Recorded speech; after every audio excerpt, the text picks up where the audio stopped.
A Parasita Azul, conto de Machado de Assis. Esse é o 13º vídeo. Leandro Soares, fiel ao programa que se havia imposto, desfiou um rosário de impropérios que o médico ouviu calado. Quando Soares acabou e ia dar a prática ao ponto sanguinolento, Camilo respondeu: atendi a tudo o que me disse. Peço-lhe agora que me ouça. É verdade que vou casar com essa moça, mas também é verdade que ela o não ama. Qual é o nosso crime neste caso? Ora, ao passo que o Senhor nutre a meu respeito sentimentos de ódio, eu pensava na tua felicidade. Ah, disse Soares com ironia, é verdade. Disse comigo que um homem das tuas aptidões não devia estar eternamente dedicado a servir de degrau aos outros. Então, como meu pai quer à força fazer-me deputado provincial, disse-lhe que aceitava o lugar para o dar ao Senhor. Meu pai concordou, mas eu tive de vencer resistências políticas, e ainda agora trato de quebrar algumas. Um homem que assim procede, creio que lhe merece alguma estima.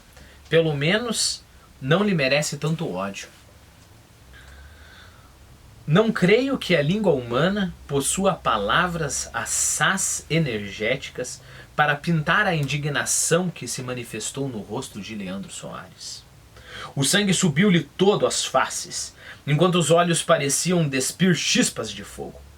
Os lábios trêmulos, como que ensaiavam baixinho uma imprecação eloquente contra o feliz rival. Enfim, o pretendente infeliz rompeu nesses termos. A ação que o senhor praticou era já bastante infame. Não precisava juntar-lhe o escárnio. O escárnio? Interrompeu Camilo. Que outro nome darei eu ao que me acaba de dizer? Grande estima, na verdade, é a sua, que depois de me roubar a maior, a única felicidade que eu podia ter, vem oferecer-me uma compensação política. Camilo conseguiu explicar que não oferecia nenhuma compensação. Pensara naquilo por conhecer as tendências políticas de Soares e julgar que deste modo lhe seria agradável. Ao mesmo tempo, concluiu gravemente o noivo, fui levado pela ideia de prestar um serviço à província. Creio que em nenhum caso, ainda que me devesse custar a vida, proporia coisa desvantajosa à província e ao meu país. Eu cuidava servir a ambos apresentando a sua candidatura, e pode crer que a minha opinião será de todos. Mas o senhor falou em resistência, disse Soares, cravando no adversário um olhar inquisitorial. Resistências não por oposição pessoal, mas por conveniências políticas, explicou Camilo. Que vale isso? Tudo se desfaz com a razão e os verdadeiros princípios do partido que tem a honra de o possuir entre os seus membros. Leandro Soares não tirava os olhos de Camilo. Nos lábios pairava-lhe agora um sorriso irônico e cheio de ameaças. Contemplou-o ainda alguns instantes sem dizer palavra, até que de novo rompeu o silêncio. Que faria o senhor no meu caso? Perguntou ele, dando ao seu irônico sorriso um ar verdadeiramente lúgubre. Eu recusava, respondeu afoitamente Camilo. Ah, sim, recusava porque não tenho vocação política. Não acontece o mesmo com o senhor, que a tem, e é, por assim dizer, o apoio do partido em toda esta comarca. Tenho essa convicção, disse Soares com orgulho. Não é o único, todos lhe fazem justiça.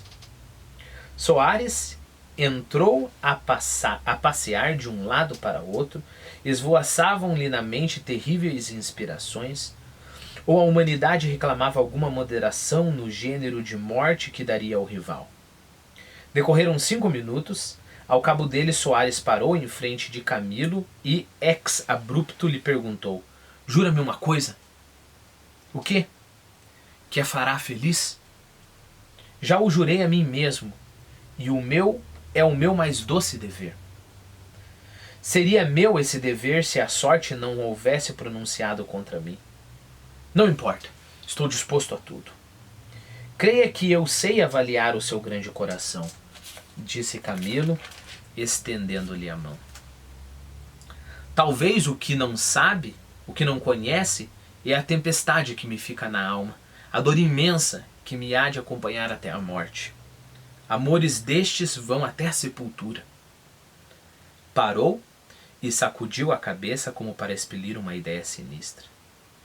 Que pensamento é o seu? Perguntou Camilo, vendo o gesto de Soares. Descanse, respondeu este. Não tenho projeto nenhum. Resignar-me-ei à sorte, e se aceito essa candidatura política que me oferece, é unicamente para afogar nela a dor que me abafa o coração. Não sei se este remédio eleitoral servirá para todos os casos de doença amorosa. No coração de Soares produziu uma crise salutar, quer dizer, saudável, né, que traz saúde, que se resolveu em favor do doente. Os leitores adivinham bem que Camilo nada havia dito em favor de Soares, mas empenhou-se logo nesse sentido e o pai com ele, e afinal conseguiu-se que Leandro Soares fosse incluído numa chapa e apresentado aos eleitores na próxima campanha. Os adversários do rapaz, sabedores das circunstâncias em que lhe foi oferecida a candidatura, não deixaram de dizer, em todos os tons, que ele vendera o direito de primogenitura por um prato de lentilhas. É claro que aqui a gente está falando de Esaú e Jacó, né? Esaú, história bíblica, né? Esaú era o filho primogênito, o pai dos dois já estava muito velho, Isaac. E aí o que aconteceu? Só que a mãe preferia o caçula, né? Esaú era o mais velho. E segundo os costumes, é sempre o mais velho, o primogênito, né? Direito de primogenitura, que herda, né? Por exemplo, o trono, a herança, o mando da família, né? E aí o que aconteceu? A mãe mancomunou lá com o filho mais novo para enganar o pai, né? Porque o pai já estava cego.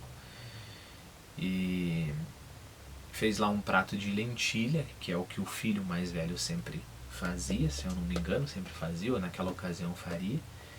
E foi lá e se fingiu do irmão, até colocou uma pele assim de carneiro, bode, sei lá o que é, porque o irmão dele era tudo cabeludo, tipo Tony Ramos, assim, e ele era mais, corpinho mais lisinho. E aí o pai cego foi lá comer o prato de lentilha, apalpou lá o braço, viu que era um filho peludo, pensou que era o Esaú, e deu a bênção.